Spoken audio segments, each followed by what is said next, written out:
await no longer. Greatness has arrived. Welcome to the Trophy Room, a PlayStation podcast made by the players for the players. I am your host, Joseph. And before we introduce Kyle, and before we get into all the news and the games we've been playing, there are two pieces of house cleaning that I need to address. First things first, this podcast each and every week is brought to you by patreon.com/makeusbetter. That Patreon supports the show. It supports us. It keeps the lights on. It is the reason why we're on places like SoundCloud. It's the reason why we have video casts. It's the reason why the show functions. So even if it's just $1, it makes us holler. And I want to thank you all for supporting the show. With that said, we have to first and foremost thank our platinum executives, Corey Hicks and Mr. Moody, our gold executive producers, Sheldon Benedict and Tony Baker. Tony Baker, guess what? He's one of the new patrons. Thank you so much, Tony. We got a gentleman and gentle lady executive producers. We got Dude 427, which I got him 2 victory royales today, but we'll get to that later. Martini Jean for Better Love Beyond, Aaron Doherty, David Ray, Jesse Armstrong, James Johnson, Nick Militia. Thank you all so very much, and all the others that support us on Patreon. Last but not least, the show now, instead of Tuesdays, will come out on Wednesdays. Why? Because every time we put out the news, or we put out an episode, a new piece of news drops on the same day, and it's been pissing me off for a month and a half. So now the show comes out on Wednesdays to make sure that we're all nice and updated. So with all that said, I butchered that a little bit, Kyle. I butchered it a little bit. How are you doing? You're fine. I'm doing great. How are you? I've been having a rough week, Kyle. I understand, but just think, we just got God of War. That's true. We're still ride that high. That's true. You know what? I'm so glad, because the reason why I'm screwing up everything is because it's finals week, and I'm just happy I got to beat God of War before all this craziness has happened. And so I got to thank that, because, oh my goodness, what a game, Kyle. We got about, 7 pieces of news and a viewer question. But before we get into all that, Kyle, what have you been playing this week? Well, I went back to try to get that platinum in God of War. Attempted to fight some of the super hard enemies that are in the game, that are in the hidden rooms. I don't want to spoil anything. Yeah, I know what you're talking about. I have yet to beat one. Okay, I've beaten 2, maybe 3. Okay, they're kicking my ass, so I decided to take a break. I need a palate cleanser. All right. So I've just been playing MLB The Show and just kind of chilling out, because I've been working a whole lot, been super busy, and baseball games, just swinging, hitting home runs, calms you down a little bit. So yeah, man, I feel you 110%. Yeah, I beat God of War. Now I'm in the process of platinuming it. Like I said, Mr. Badbit makes a promise. He sticks to it. I'm platinuming that game, since it is. I thought on it even more. I'm like, yeah, no, this is definitely my favorite game of all time. It's not even a question. I mean, also, because we've been talking back and forth. Once we beat it, I finally went back and watched all the spoiler casts that are on YouTube and everything. And every single one that I watched, something new that Corey Balrog talks about. Wait, is it Balrog or Barlog? Barlog. Barlog, thank you. Yeah. Every single spoiler cast he does, he drops some new information about the game that I didn't realize, and my mind gets blown every single time. So I'm just enjoying the hell out of it. Dude, it's so great. Yeah, there's so many spoiler casts out there. Go watch a few. They're fantastic. I was listening to the Easy Allies one that you recommended. And holy crap, is it great? It's so great. Yeah, it seriously, when you're done beating the game, go listen to all these spoiler casts out there, because this guy is on another level. He's on another plane. He thinks about the little things in such great detail. Yeah. And they pay off in such a great way now that I know about him playing the game, and he's like, if you look at this certain part of this point in the game, you'll learn all of this. And I'm like, holy crap, he really planned everything out to the very minute detail. Yeah, seriously, fantastic. I've been playing that as well, and then we're gonna just get right into the news here. Okay, I'm playing a game called Fortnite Yeah. Came out of nowhere. Let me tell you something. Season 4 just launched as of this podcast's recording. A lot of things have happened. The major bug fixes, major fixes and changes to how all the weapons work. A lot of stuff, pages and pages of fixes and tweaks to this game. But the biggest changes are what we're going to talk about today. So season 4 hasn't launched. It's come out. We have the first major change to the map in over 2 months. So what has happened, last few weeks, there's been comet sightings in Fortnite, and everybody's like, what are these comets doing here, right? What are these meteors in the sky? What do they mean? My controller's vibrating in certain points in the game. What's going on? And there were then these sightings, these signs that were pointing to that there was a meteor coming for Tilted Towers, one of the most, if not the most popular place in Fortnite. And everybody thought that when season 4 was going to come out, that they were going to nuke Tilted Towers. And instead, it's hit directly in the middle of the map, which is called Dusty Depot, and has created a large crevice called the Dusty Divot. And it's filled out the map in various points. There's even smaller meteorites that have hit certain areas like the jail. There's now a drive-in movie theater place that is really awesome. That's cool. And, dude, there's like a movie set in Moisty Mire. If you're a Fortnite fan, these references make sense. If you're not, I'm so sorry.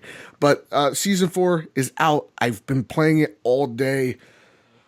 Oh my God, Kyle, it's so much fun. I really do appreciate what Epic has been doing with this game. Yeah. And what just about hearing the way they rolled season 4 out, like in that super genius way where they're leaving you hints, and then it finally happens. And my question to you, Joe, because you play a lot of it. Yeah, oh God, yeah. Do these new locations, new things, does it alter the strategy or gameplay at all? Oh, great question, Kyle. This is why we have every week. It's like you do something. So yeah, each season I should have been better on this. Again, finals week. I'm so sorry. I'm all over the place. Every season is about 2.5, 3 months long. Each season is a theme. So last season, and what seasons really are, is the battle pass, the DLC that comes along with the game. So each season has a theme. This one is superhero action movie themed. So in this battle pass, you'll get characters and skins that look like they're a superhero, or look like they're a commando, or look like they're part of Hollywood. And so with that, with all these new changes to the map, it does add a different way to play. And what I mean by that is, it does definitely change up the strategy used to play Fortnite. Like, for me personally, Kyle, I love going to Moisty Mire because... Yeah, that's where you taught me to go, and that's my go-to when I play. It's the Dagobah. I take everybody there. And because there's so many trees, they're so big, and they give you so many resources. So when you walk out of Moisty Mire, I got enough resources that I like to then stalk my prey, kill them, and then take all their good weapons. So that strategy works pretty well. I have a really good record. So that has changed. So that now that there's a huge movie set in the middle of this mire, like there's literally like it's like they're shooting an action scene. There's like a downed helicopter. It's really cool. And now people are going to Moisty Mire, so I have to find a different place to go to check out. Like right now, everybody isn't going to Tilted Towers. Everybody wants to check out what Dusty Divot is, because this is a huge crater in the map. Huge.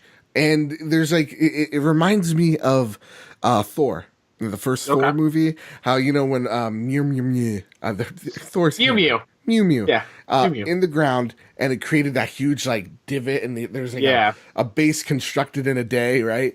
It reminded me of the same thing. Okay. And the cool thing about it is that there's these little shards on the ground, glowy shards, can't miss them. When you pick them up, it fucks up your gravity. So it's kind of like you have... Oh, really? Yeah, you have... You're like you're floating on the moon. It's really awesome. It's so much fun.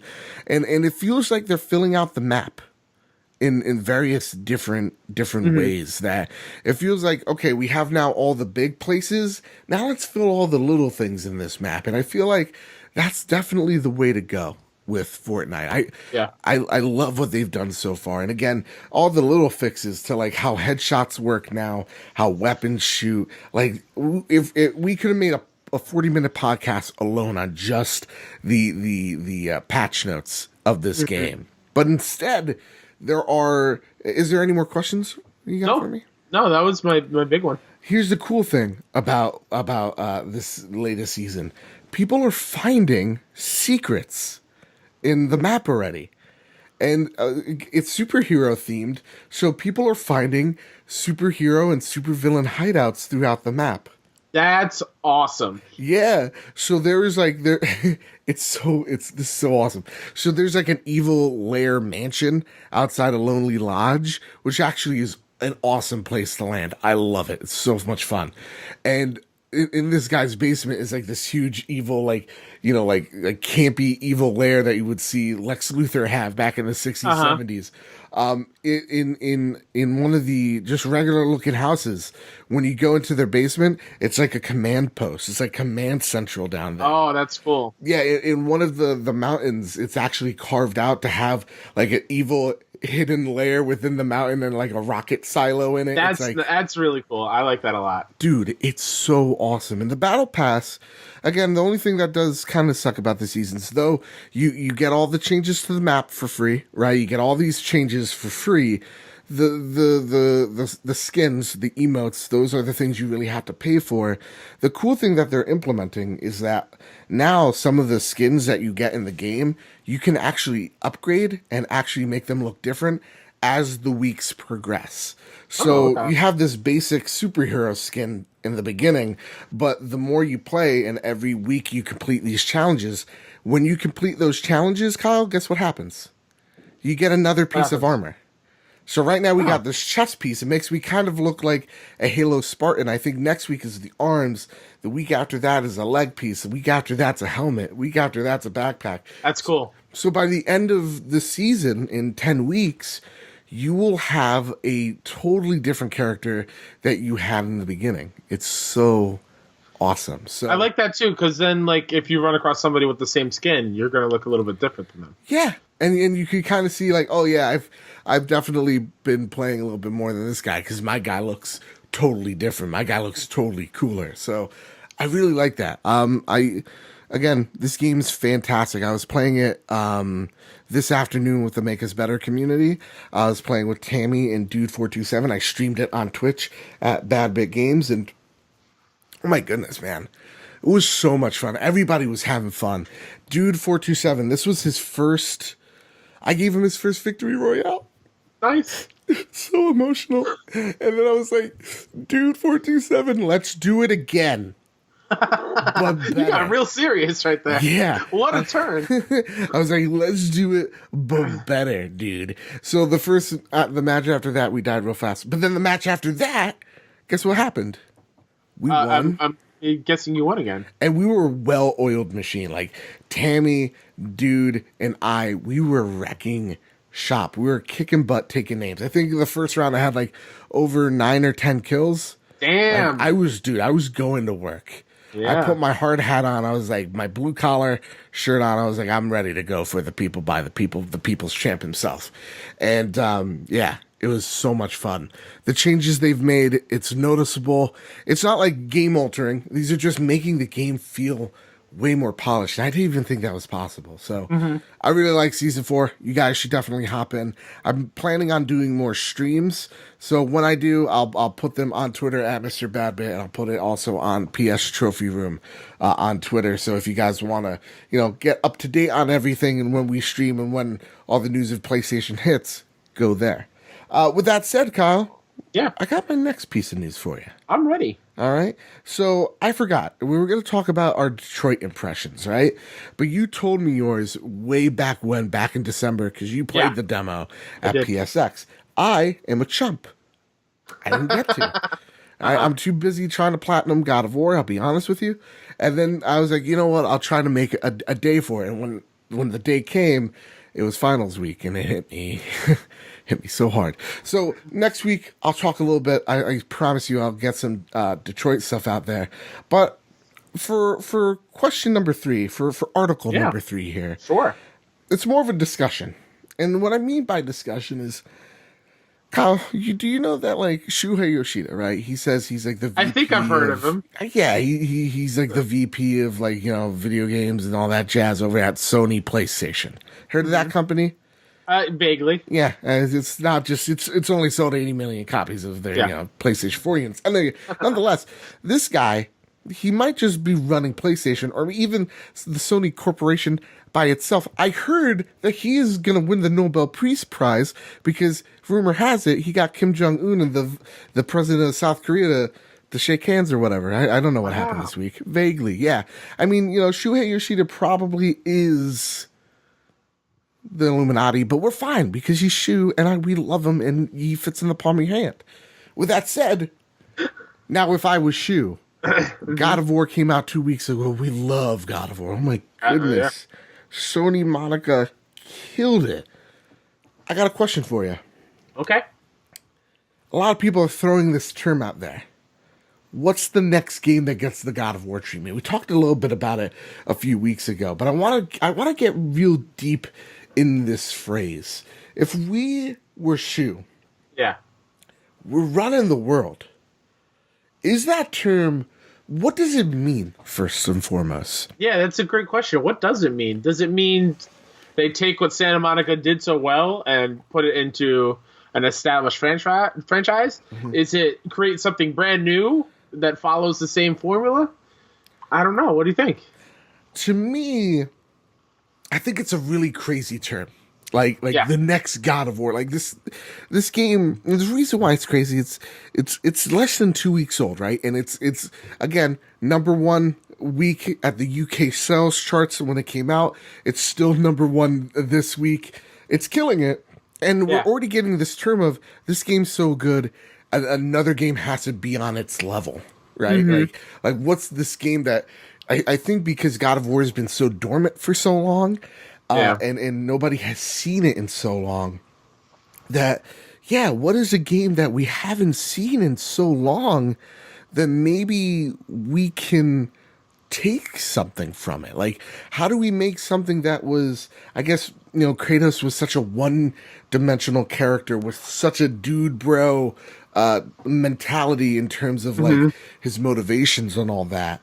To me, that term I think is maybe taking a character, again, me just guessing here, taking a character or a series that has an opportunity to grow and to really mature a little bit. So I think when we think of a God of War game, I think that the next series that I come to think about is Tomb Raider, right? It took this character that like was just, what was Lara Croft, right? Two guns, big boobs, she jumped, and she looked real hot, I guess. And from a game's perspective, the quality was not there anymore. Yeah. But besides the top-down, I think, what is it called? Temple of Osiris? That game was actually pretty good. Oh, yeah?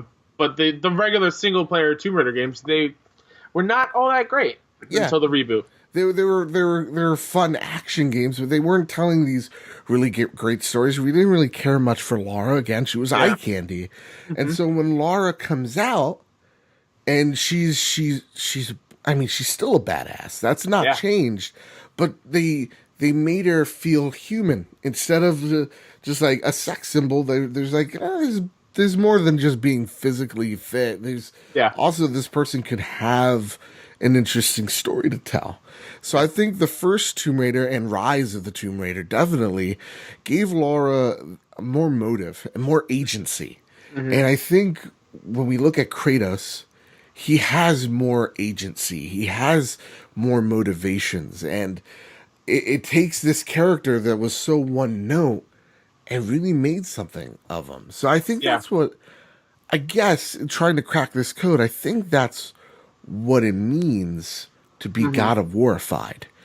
I guess, what would you think? You think I hit it on the head? Or, I mean, yes, but like when I think of what PlayStation-centric characters that are one note like Kratos used to be, it's hard for me to come up with one that I think deserves the same treatment. Right. Not because I think the games would be better with a new version of this character. But like games like off the top of my head, like Jack and Daxter, Right. they're great fun games. I don't need a serious Jack and Daxter game. And we tried with Jack 3, right? Yeah, I don't want a serious Sly Cooper game. I like the way the Sly plays. I like the band of characters. Ratchet and Clank, we got that reboot, and that was fantastic. I don't want it. Those games hit the nail on the head for what they're trying to do. Yeah. The new God of War, it added so much depth to Kratos already, and it just made the whole universe and the franchise as a whole deeper and better. And the quality of all the games, I think, have risen just because of the new one. Yeah, I think I feel you there. I really do. I think, you can't make a God of War-fied Jack and Daxter. You can't make a God of War-fied Ratchet and Clank, because those art styles do not appeal, and even the story and the characters don't appeal to God of War and to Kratos' character, right? Like Ratchet and Clank, they're great together because they already have such great chemistry together, right? Jack and Daxter, great. They already have great chemistry together. Those games are already really great, and those characters are already so three-dimensional. I don't know, and I think this might be the first if we were Shu that we can't do, because I'll be honest with you, I think you're right. I think the best thing about Sony, and I've said this so many times in the past, is that Sony knows when to leave certain IP, right? Like giving creative opportunity to their development teams to go out there and do different things. And I think when we look back to the past of like, what would we God of Warify? I wouldn't God of Warify anything. Now thinking about it, I don't think that needs to be the case for every single game, because I don't want every game to be God of War. God of War's special. Yeah. There is one franchise that ended on a really high note, and I think they were going in the right direction of really investing in a character and brought more life to the series, and that's Resistance. Yeah. Resistance was such a great first-person shooter franchise for Sony. The first two games, their stories were You follow some guy named, I believe it was Nathan Hale. Yeah. And sure, he's like a porn name. Can I be honest with you? Yeah, it does a little bit, yeah. And now I'm just thinking, because he's fighting the Chimera, that sounds like an STD. So maybe it's just like maybe it's just a porn game. I'm sorry to inform you, Mr. Hale. Your body's fighting the Chimera as we speak. Yeah. Oh. But the first two games were fun shooters. Right. There was some story there, and it wasn't all that memorable. But Resistance 3 was a different story. They cranked it up with the plot, and you gave a character. I'm trying to remember his name. I believe his name was Joseph. I think it was. I know. And all right, I like this. You followed him across the country to fight the Chimera, and you actually had story beats in there that made you feel for him more than Nathan. And I think they're going in the right direction there. I would love for Sony eventually to go back to Resistance and reboot that and follow the same thing that Resistance 3 did, but from the beginning. Okay. So instead of God of Warifying, all right, using that term around, we're going to try to resurrect Resistance, the series. Mm-hmm. Do we give it back to Insomniac? I don't think so, because they're working on Spiderman. Yeah. So where do we take this game if we're gonna? That's something I do not have an answer for. I can't think of a developer right now, because when I think first-person shooters, I think of third-party people, and they're already doing their own big, huge games. And that's the thing too, is like Resistance. I remember my brother playing the third game. Yeah. Right, and he was just like, "Wow, Joe, like I'm really liking this game."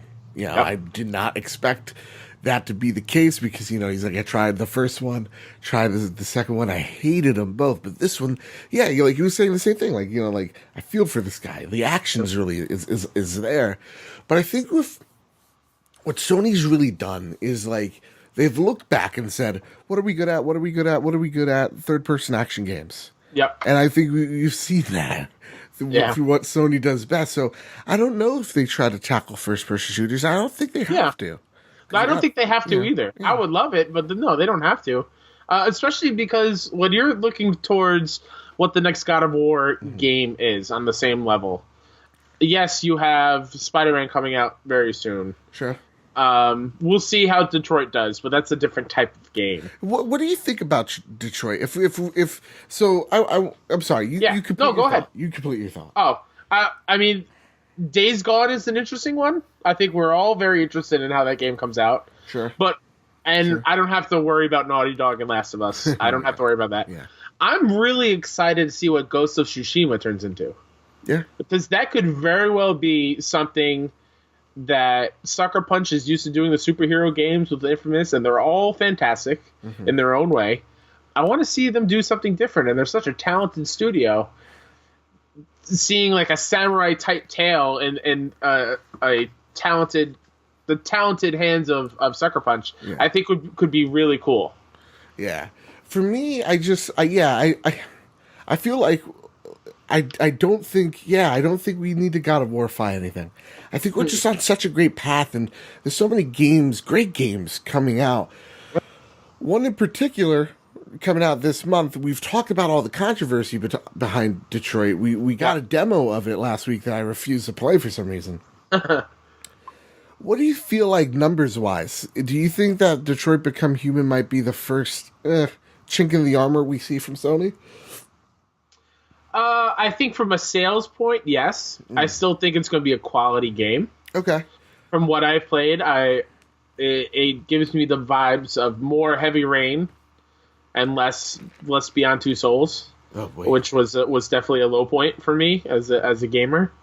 Not saying, because that is part of PS Plus this month, not saying you shouldn't add it to your cart, because I think it's worth playing. Yeah, definitely for free. Parts of that game is worth playing for sure. Yeah. But I'm getting Heavy Rain vibes, and I like David Cage as a storyteller. Okay. And the setting of androids taking back what they think is theirs intrigues me. Okay. So I'm very excited. I think it's going to be a very good game. I would say mid 80s. I think Metacritic wise. Okay. Yeah. You know what? I'm willing to think the same. Yeah. I'm willing to think the same. I'm just thinking with all the controversy though. That's why I said maybe the sales won't reflect it. Yeah. That's a tough one. I think this is going to sell relatively okay. It's not gonna. I don't know if this is gonna set the world on fire. I don't think this is like the God of War type of game where it's lighting up the UK sales charts. No, I think that's it's Spider-Man in a couple more months. Yeah, I think it is, and I'm gonna throw a punch out here, Kyle. I think it's kind of like Sony's Labo, right? It's like, oh look how creative we are, but in the UK charts it premieres at a third. You know. Speaking of which, I just want to be vindicated for a second. I love being vindicated every now and again. Bad Big Games, a few months ago, I got beaten over the head with, Joe, you don't know what you're talking about. Joe, you're a dumb idiot. Joe, I'm going to find you, I'm going to moiter you. Because I said Labo wasn't going to do well. Because I don't see parents looking at that and going, yeah, that's the toy my kid wants in the day of the age of the iPad and day of the age of PlayStation, right? Yeah. Yeah. Of Fortnite. I saw it again. Like I said this a couple weeks back on the show. I saw a kid play Fortnite on an iPad. Yeah. I see kids all the time going, Mom, and then the mom handing them the phone. Like, in the day of the age of smartphones and all that doodad technology nonsense. A friend of mine was just saying how he was in GameStop, I think, to buy a game of God of War or something. Yeah. And there were 4 moms in front of him. And every single mom went up to the counter to buy PSN credit for Fortnite. They kept saying, "What can I use to buy Fortnite Battle Pass or whatever?" Yeah. And that was 4 in a row, so it's very clear. Dude, 427 is just like, I bought it on Amazon, and I'm like, good for you. Don't give PlayStation your credit card. You know, so like, it's don't do the dumb decisions I make, and yeah, no, like. It sucks because I know people worked really hard on it. I just feel vindicated in the fact that, like, I love how when I say something controversial, it's not to be controversial. I remember so many people going like, And trust me, this brings it back to God of War. Going, Joe, you don't know what you're talking about. This game, I remember when they announced it back in mid-January. Joe, it's the number one pre-ordered thing on Amazon. Joe, it's the number one pre-ordered thing. You don't know what you're talking about. You know, look at Twitter, it's blowing up. And I'm just like, just wait. I think there's like this barometer that people just think because they saw it on Amazon at number one, that means anything. You know, like I was trying to tell people, it's number one pre-ordered. It's January. January's dead month. Yeah. Nobody's doing like games they're finally realizing we could put out games at the end of January. People are thirsty for new stuff. Gamers are thirsty for content, like we saw with Monster Hunter. Yeah, I mean, and going to God of War with pre-orders, January, nobody was pre-ordering God of War. We remember that we were talking about. Were we concerned that because of the lack of pre-orders, this game wasn't going to sell well? Yeah. Look at it light up the charts. Mm-hmm. And Michael Pachter came out and said that this game might outdo Horizon in terms of games sold. This might be the best-selling PlayStation 4 game that they will have maybe until Spider-Man comes out. Who knows? And this is for sure, along with Spider-Man, God of War and Spider-Man combined, they are both system sellers, in my opinion. Oh, absolutely. If you don't have a PlayStation 4, you want to get it for God of War or Spider-Man. First off, what are you doing? What are you doing? What do you mean, what am I doing? What are you doing not having a PlayStation? Oh, yeah. I thought you were talking to me. I got really nervous for a second. What are you going to do? You going to buy an Xbox One X so you can play 360 games? Come on, get over yourself. Yeah. You know, I'm only kidding. I love Xbox. I just said last week I need to stop doing that. Game Pass is great, whatever. But yeah, like it's such a crazy thing that like numbers, right? Like pre-orders dictate. I get it to a certain extent. Like that's how well the game's gonna do, right? But I don't think that's the case. So like I remember before I looked at the sales figures for God of War and for Labo, because I wanted to see how both of these things stacked. Go to Google Trends, type up Labo, and you will see how, and I'm sorry to use this word, and I know it's harsh, pathetic those numbers are. It is literally the month of January, it peaked, and then it fell off until mid-April. It kind of came back up again once people started talking about Labo. Meaning people actually going on, what Google Trends is you go on Google Trends, you type up any word. You know, you type up Donald Trump and it'll show you what countries searching Donald Trump the most and how many hits Trump is getting, right? Yeah. You know, and how many women he's paying off, whatever. And another jab. I'm sorry, Gapolino. I'm so sorry. Listen. I'm sorry about the eyeliner. It was a funny joke. So I'm so dead today. But no, like when you look at these trends and seeing God of War and just seeing like, it was kind of dead January. But then the first couple of trailers we saw, and it starts spiking back up, and then seeing in April just hitting fever pitch when the reviews were coming out. Like this game is on a nonstop trajectory of just people looking it up, finding out what this is all about, and people getting excited. And I think, man, I'm so excited for PlayStation. It's just something else that super excites me is before God of War, and this happened maybe a little bit for Horizon. Sure. But everyone before those two games are coming out, that single player games are dead. They're done, dude. You know what I mean? They're done. No one wants to buy just a single player game. They want to do something multiplayer, whatever.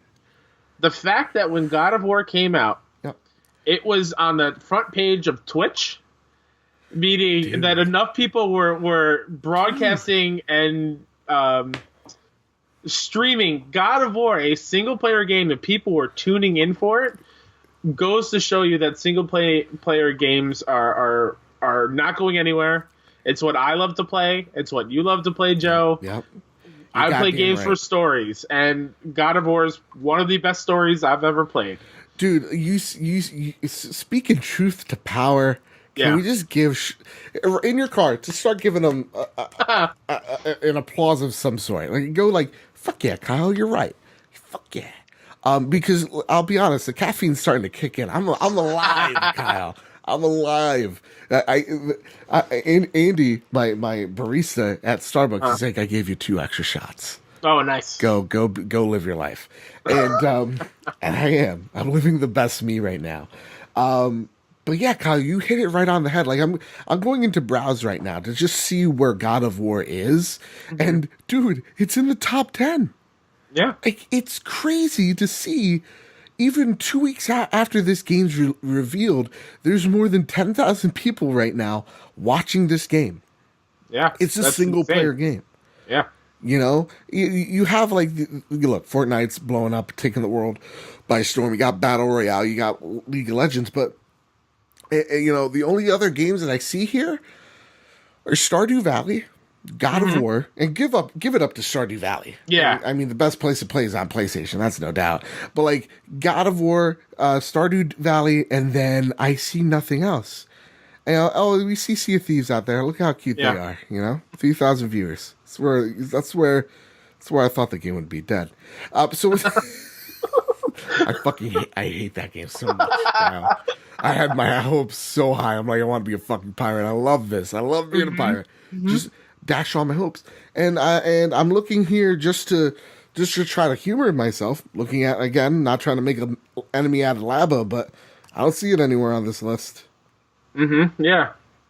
I don't see it anywhere. And I mean, at the end of the day, it's just cards. It's a Nintendo, I guess. So, well, no, because Super Smash Brothers, again, weird. Super Smash Brothers Melee is on here. Oh, okay. It's actually one of the top games. So, you know, it just goes to show that pre-order numbers don't mean anything. I mean, it means something, but it just doesn't mean everything. And I don't want to get I want to continue this hype train. I want to continue. I'm ready. I'm all aboard. I am the conductor. I'm the number 1 passenger on the hype train. I never get off. Well, that's great, because I gotta tell you, I cut the brakes like 3 miles back. Oh no! There's no stopping. Let's head towards the cliff, Kyle. Let's have a humble brag for a second. Sure. PlayStation 4 has hit 79 million units sold. How does that make you feel, Kyle? As you know, one of the number 1 stock owners of PlayStation, I basically, there's Shu and then there's me. Oh. I love this. Yeah. It's so. First off, it's a weird number. If I could be honest with you, Kyle, it's a real weird number. 79. Like, I would have, like, give me an extra week and then just say 80. You know what I'm saying? Yeah. But yeah, it's so awesome to see how well PlayStation's doing. I think just a few days ago, they released, again, last month, the year anniversary of the Switch. I hate to make enemies on this podcast, but PlayStation, yet again, has outsold the competition. Now, everybody's doing great. Trust me. Yeah. Xbox is also doing wonderful in their realm, and so is Nintendo. But it's so crazy. We're 6 years into this console generation. Yeah. 6. Yeah. And PlayStation 4 is still killing it. Holy crap. So with that said, I'm going to change this topic, because usually I'm like, where do you see the, PlayStation going at the end of the year? When are you going to see it at the end of its lifetime? Those are broad questions. I want to ask this one question. My buddy over at the Make Us Better community, right? Let me get this viewer question out here. King of the Pirates, okay? And I didn't vote for you, by the way, but I'll call you King. Yeah, where was I when the vote was happening? I want to know. Who's the queen? I don't know. I don't know where these officials are coming from. He goes, and I got this straight out of the Discord, the Make Us Better Discord, link down below in the description. Hey, so I had more to my question, so here we go. He asked me this. So I am mostly a Nintendo gamer, but do love me some Kingdom Hearts, and a lot of PlayStation 4 exclusives look really good. It's because they are. Because they are, King. And is it better to get a PlayStation 4 now so I can play through Kingdom Hearts Collection till KH3 comes out, which is going to come out in November? Trust me, if I'm lying, I'm dying. As a great man once said. Comes out, then get Spiderman after, Or should I wait to see if they come out with a Spider-Man Slim PlayStation 4 bundle and then jump into KH after that? I really want to get into PlayStation 4, but I think I won't get an opportunity to play it as much until, I'm just butchering words, until I get a job that doesn't require me to work 7 days a week. So I just gotta say here, holy shit, 7 days a week, King. I gotta tell you, it's rough. You're working hard for the Pirates, man. Yeah, I mean, just reading that 7 days a week. Listen, you deserve to be king, and I forget kings never have a day off. Nope. So, with that, Kyle, the question boils down to this: the way I'm reading it. Yep. Should he buy a PlayStation now? I'm gonna do three options here. Should he buy a PlayStation 4 now while the God of War is hot? Should he wait for that Spider-Man edition, which I think we can all assume at this point is going to be a PS4 Slim? I know, it's not fair. But nonetheless, should he wait for Spider-Man? You actually really think the Spider-Man system is going to be a Slim, not a Pro? Yeah, absolutely. Because Spider-Man is such a game that speaks to everyone, where God of War is really, they really wanted to boast the visual fidelity of this game, right? God of War speaks to a specific audience, where Spider-Man, they wanted to make sure everybody gets this game. I understand that, but Insomniac is also really boasting the Pro and the HDR and how pretty it'll look. All right. To each his own. Yeah. That's a debate for another day. Yeah. We should get an Xbox One and I'll play Spider-Man. Okay. Or... I'm so sorry. You own whatever console. Or should he wait for Kingdom Hearts and get the Kingdom Hearts edition? These are things that are weighing heavy on him. Because he noted earlier that hopefully by the fall he is not working 7 days a week. You know, King's got to get vacation too. Yep. You know? So to me, right off the bat, I feel like that screams God of War can wait. As much as we love God of War, yep, it is the game of the generation. So it comes down to Spider-Man or Kingdom Hearts. He does love Kingdom Hearts, but he does love Spider-Man. Does he wait? I think it comes down to his work situation and then his time investment. So I do think he should wait for it. But then again, I would not put all your eggs in the basket that there will be a Kingdom Hearts console. Really? I don't say that because it's so close to a Spider-Man themed bundle. If it does come out in November, I think that's way too close to each other for it to be something that happens. I think it can. Okay. Because all right, follow me here. I'm following. What if the Spider-Man console is a Slim? Yep. And the Kingdom Hearts is a Pro, right? Because and keep following my logic here. Last year we had the Call of Duty console. Awful. Yeah. Oh God, gross. Just thinking about it. And then we had oh no, not again. Get it out, Joe. The Star Wars Battlefront edition. Oh God. And I know a friend of the show and listener, Todd Aksha, has the Star Wars edition. I'm so sorry, but I think it's a real ugly console. I'm so sorry. And I remember when the God of War PlayStation 4 Pro came out, Todd was just like, I should have waited. But yeah, so like the Battlefront edition was a Pro and the Call of Duty was a Slim. Do you think that could work that way? It could. Okay. It also, I don't know if Sony has Kingdom Hearts rights, though. Is that still up in the air? No, I mean, I think the last trailer, and someone let me know in twitter.com/PS Trophy Room, that I think the last trailer, it had the PlayStation brand? Insignia, yeah. Okay. So... I think what it comes down to, because... That's what she said. Your first sentence said, like, you're a Nintendo gamer, but you love Kingdom Hearts. Yeah. If you're such a huge fan of Kingdom Hearts, I would say maybe wait till then to get that. I say this.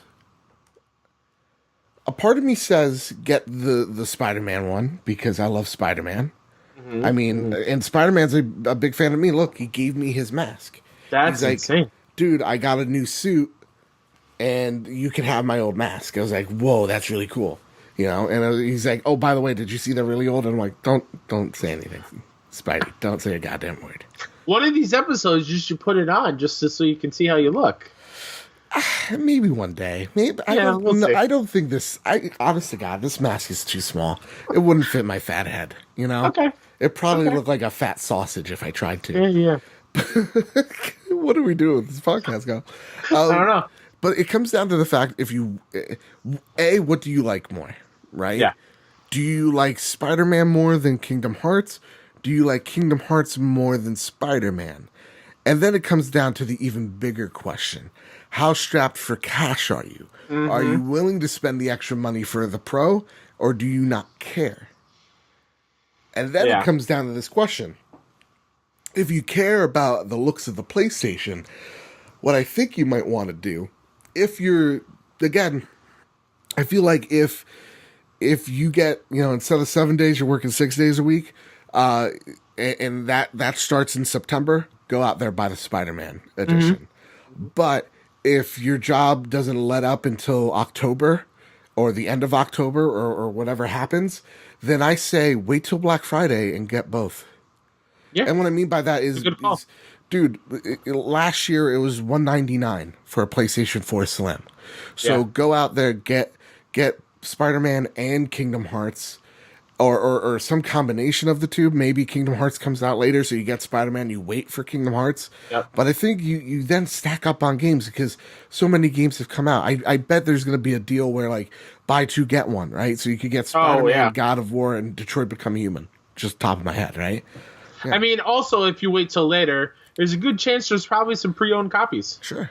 At your local GameStop. So you can pick them up there, and they always run buy two pre-owned, get one free. So... Yeah. You can always go that route.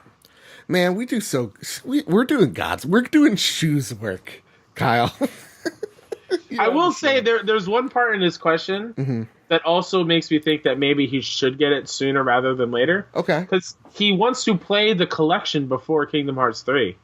And those games are huge. That's true. It's really true.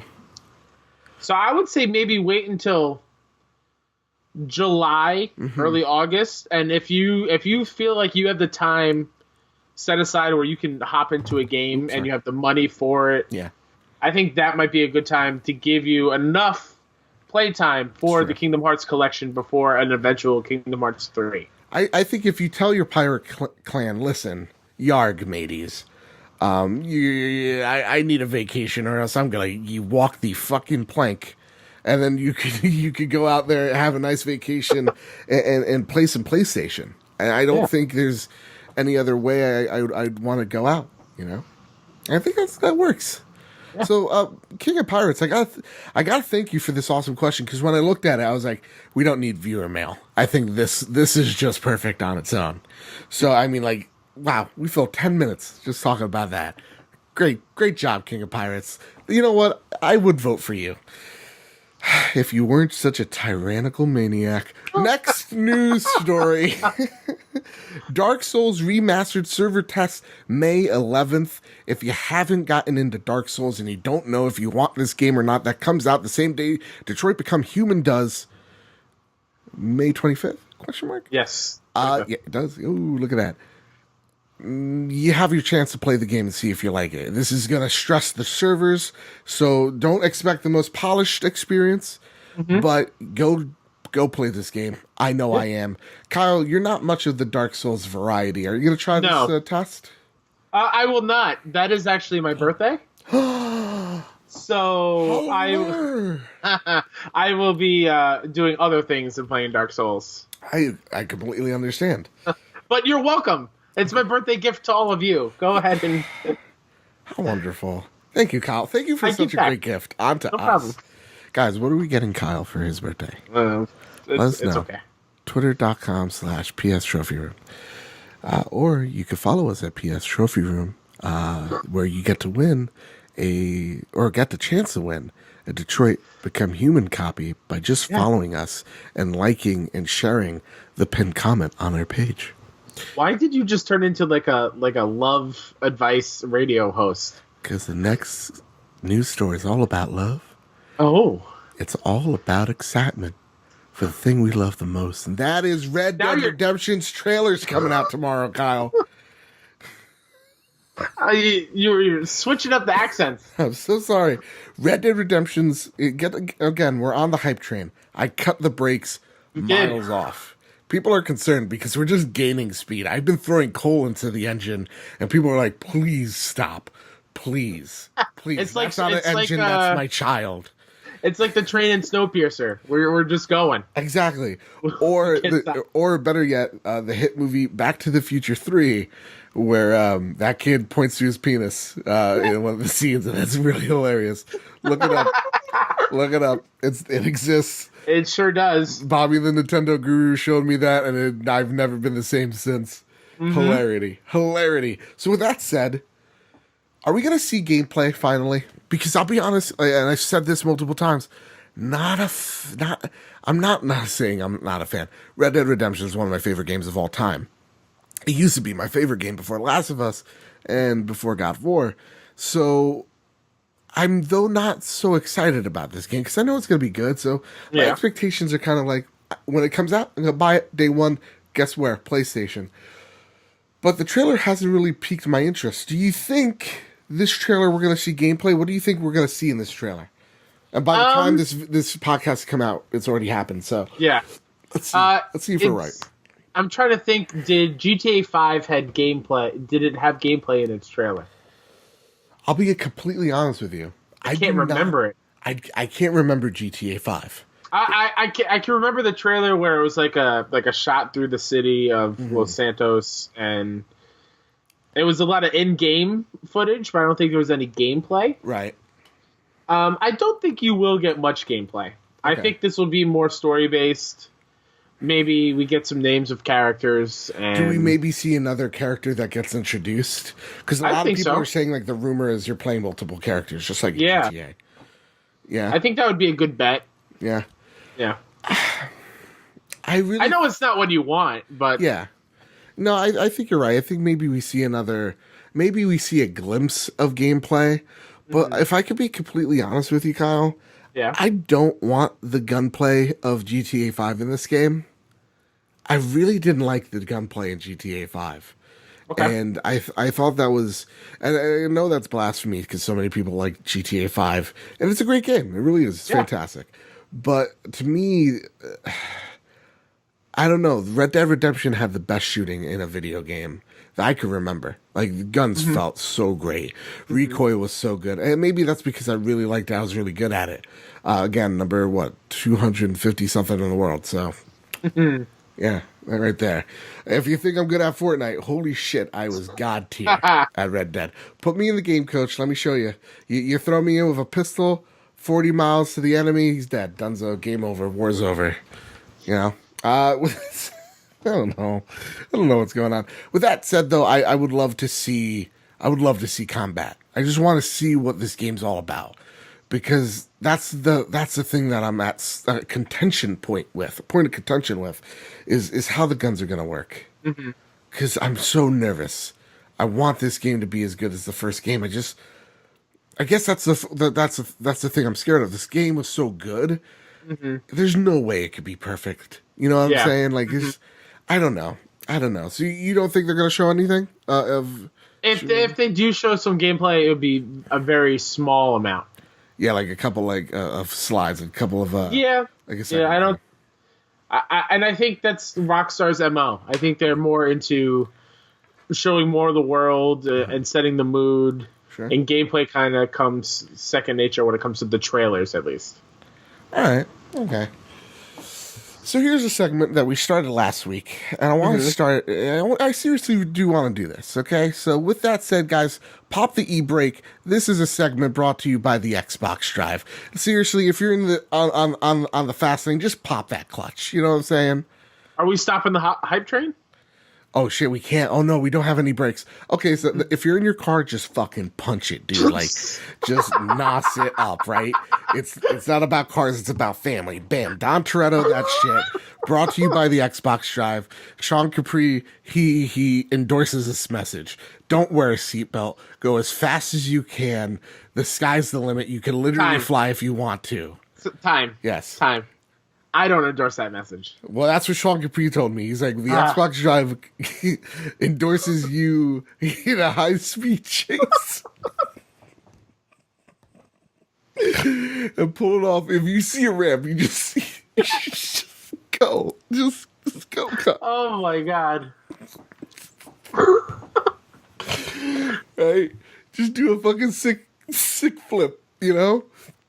I totally get it. I get it now. Break your cast and take a minigun, shoot down a helicopter. Sky's the limit. All right. There are no repercussions for your actions. Brought to you by the Xbox Drive. You know, it's a really great thing. What? Kyle. Senseless violence. No.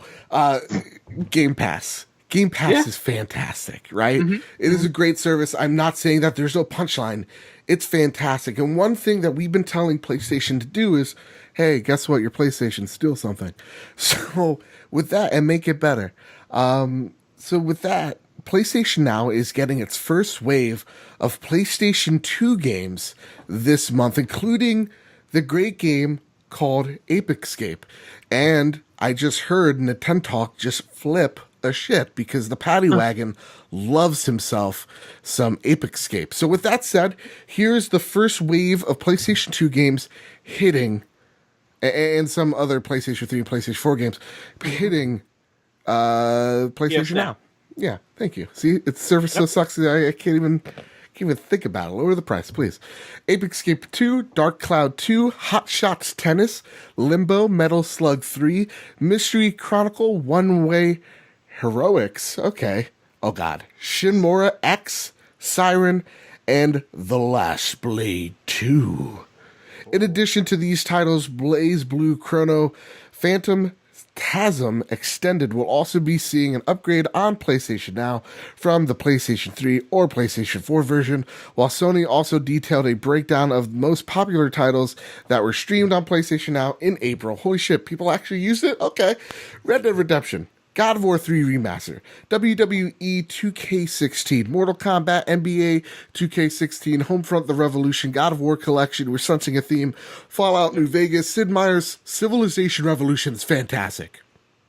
Just letting you know that. It's fantastic. I'm actually looking at that now. I'm thinking about going there. I'm going to plat that game. And Sonic Generations were the top games streamed.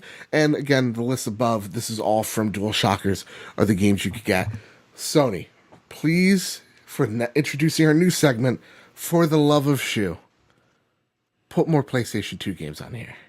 Don't you agree, Kyle? What? Did we just super cut out? Well, no, you've been frozen for a while, and that time it combined with the robot voice, so I had to wait. No. Yeah, because I saw you standing. I'm like, I'm just still going to do it. I'm still going to wing it. Just so you know, also, next week, guys, we should never have to do this again because my PC is being fixed as we speak. Nice. Yeah. My question to you, yes. And I'm too lazy to edit it. Again, finals week. That's fine. Yeah, whatever. PlayStation 2 games need to be... We need to see more of these articles. Yeah, for sure. Yeah. I do think... as far as a PS2 lineup for this announcement, it's a little bit on the weak side. Sure. Sure, Ape Escape 2 is a fine. Dark Cloud 2 is a great game. Mm-hmm. I love Hot Shots as a franchise completely. It doesn't matter what sport it is. So yeah, they're always fun. Huh. But I would love to see, I don't know, some PS2 RPGs or... some of those, I'm blanking on the name. Some more of the PS2 shooter type of games, that like Red Faction. Okay. Yeah, I think those would be cool. Yeah, I think, and also we need to start seeing more Sony classics, Ratchet and Clank, Jack and Daxter. Yeah. We need to see these games hit PlayStation Now, because I think this is the shot in the arm PlayStation Now needs to be relevant, because the one thing that Game Pass does so right is being able to play, Xbox 360 and original Xbox games, going back to them. That's awesome. Yeah. That's awesome if you're into that stuff, And so giving people an outlet to run these games, I think it only benefits you. Yeah. More people are going to sign up to the service, the more old games you throw at them. And I just think it makes sense. I don't know why they don't do it. And I bet you, and maybe I'm going to try this out, maybe sometime in the future once life isn't as crazy, maybe going back to these old games and seeing if the streaming capability, if I still get that latency or not. Yeah, that would be a good little experiment to have, because I only used it a couple of times, and it was for PS3 games. Were you getting a lot of lag? Yeah, the one game that I tried was Arkham City. Okay. Because it was right before Arkham Knight. I wanted to play it. Yeah. And the latency and the lag was way too much for me to do the free flow combat that the Batman games are known for. Right. And so it kind of broke the game for me. So it'd be interesting to see what it's like now. And that's been a while. Yeah. With that said, our last story comes from Ars Technica, and it is Tomb Raider's hands-on in slides from the latest Tomb Raider. What's this one? Shadow of the Tomb Raider. Yeah. Oh boy, these names. These names. For the love of shoe, don't they have any shame? Stop doing this. So, okay, this is made by Eidos Montreal, and I know I butchered that. I'm so sorry. We talked about this game a few times. I got a question for you, Kyle. Yep. Again, don't know if I asked this. It's finals week. Please forgive me. A lot of people are like, this game's really good. A lot of impressions are like, this. I got my hands on this game. Yep. I'm loving it. Don't know if it's going to sell well, though. Do you think I was going to say it again. Shadow of the Tomb Raider is going to do well in September? Do you think this game's going to me, I think just push it to January. Do you think this game's going to do well in September? I think it's going to do great in the holiday window. Yeah? I think it might take a couple hits in September. Okay. Especially because, Spidey and... That's what I'm thinking. What else is there? The Spyro remasters. Yep. And it seems every week there's I think the Dragon Quest game is coming out in September.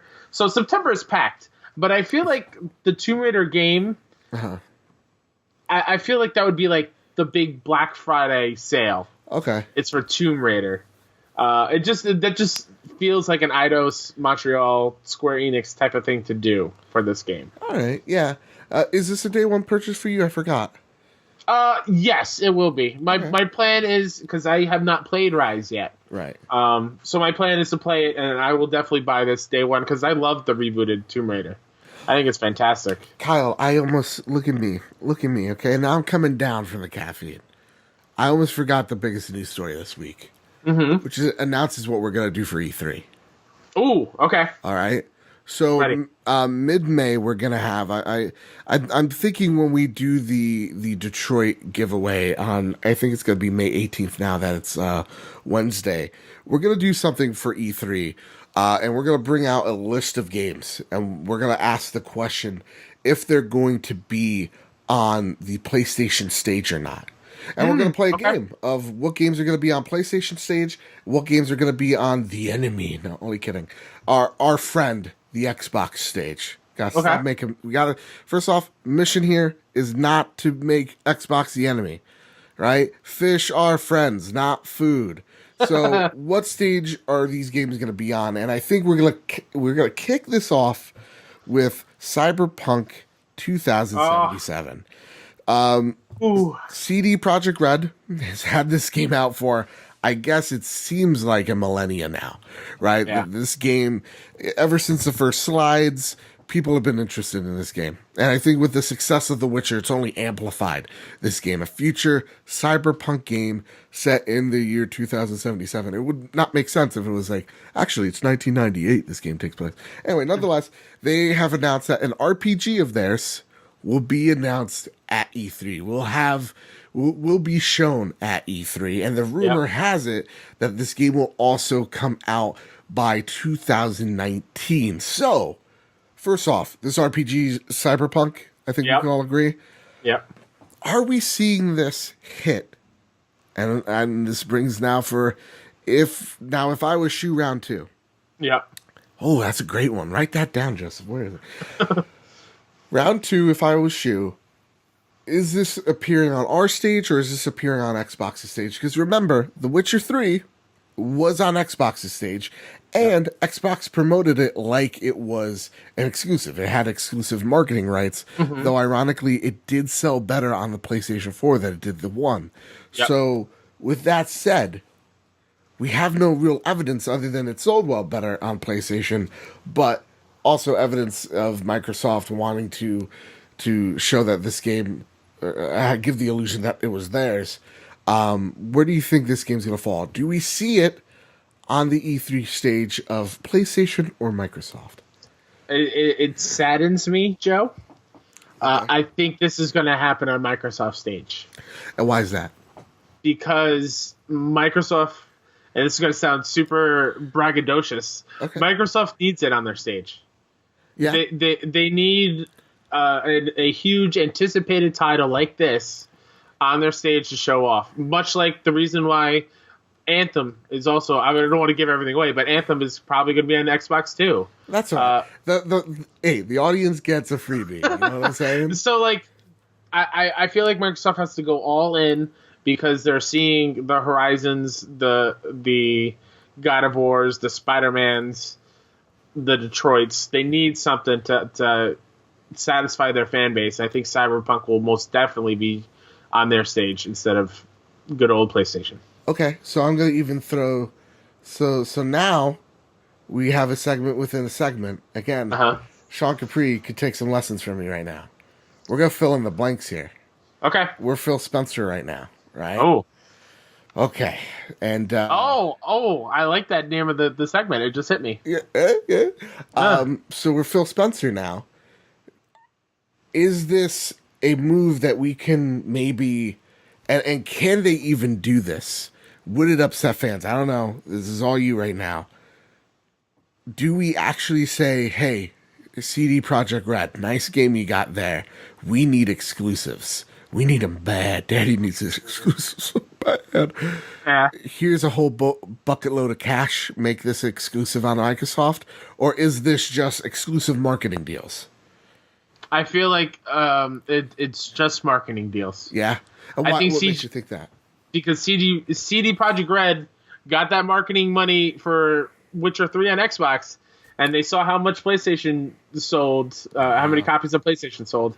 So I don't think they'll take away all that revenue just to make sure it's only on Xbox. God, you're a genius here. And plus, me being selfish, it fucking better not be on Xbox only because I want to play it. All right. Oh, I had a Nintendo joke, but actually, I don't know. It cuts dark. Oh boy! I might make some people upset if I want to throw this pun out there. Do you think I should risk it, Kyle? Joe, after all the things you've said on the show tonight about driving real fast without seatbelts and other things, I think you're okay. All right.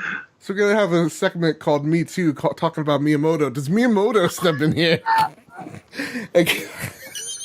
Guys, that's a joke. Guys. Oh, man. Guys. I'm sorry I didn't step in. I didn't know where it was going. That was really a joke, okay?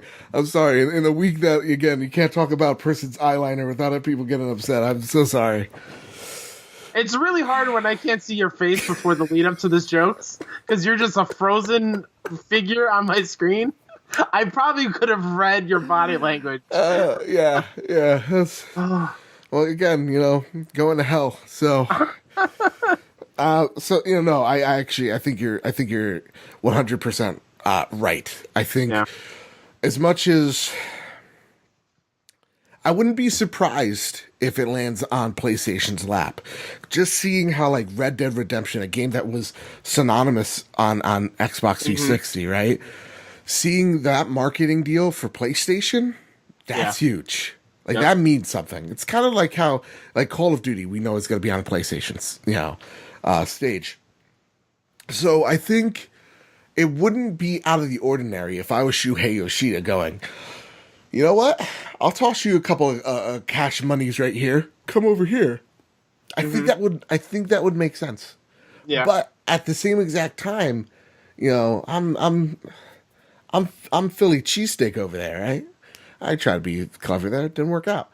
I'm trying to fill in the blanks for Microsoft. I need something on stage that's gonna have a wow moment.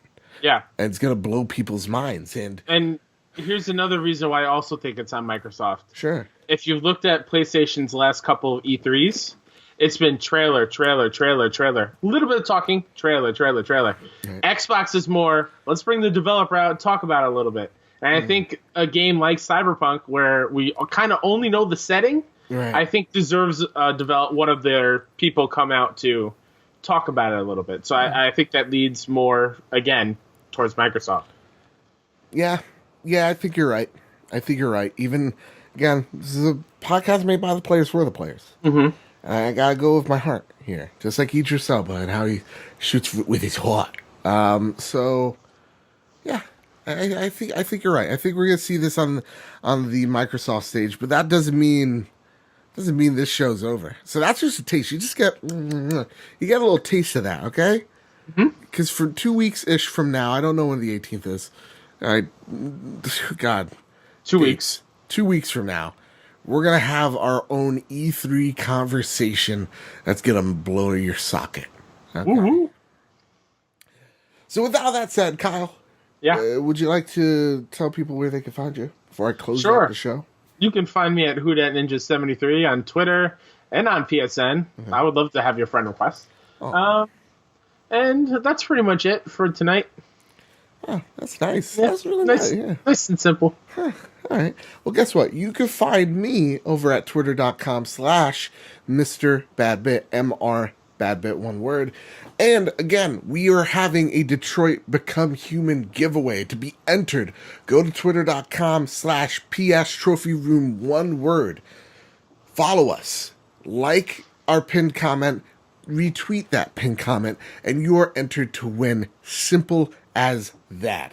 Go ahead. Go do it. You have 5 minutes. No, you have 2 weeks. So with that, follow us there. Again, like us, share us on iTunes, Stitcher, SoundCloud, Google Play, that I don't know how to use. Anywhere you can find a podcast, that's where you can find us. You can also find the video version on youtube.com/ actually, it's not youtube.com/. You can find us on YouTube at Bad Big Games. So type Bad Big Games on YouTube. We should be popping up. You'll see Jeff the Fireball's beautiful face. And that's where you can find the podcast every single Wednesday. And with that, this podcast is only made possible from the kind folks at patreon.com/makeusbetter. I want to thank Billy Laporta for becoming our newest patron. Thank you so much, Billy. You're fucking awesome. Thank you so much. Again, it means so much to me. It's so awesome. Make Us Better community's awesome. The Discord blows up every day. You guys, day in, day out, when I'm having a bad day or bad week or a good day, just make it better. Couldn't be more thankful. So with that said, and with all that out of the way, keep hunting and keep playing PlayStation.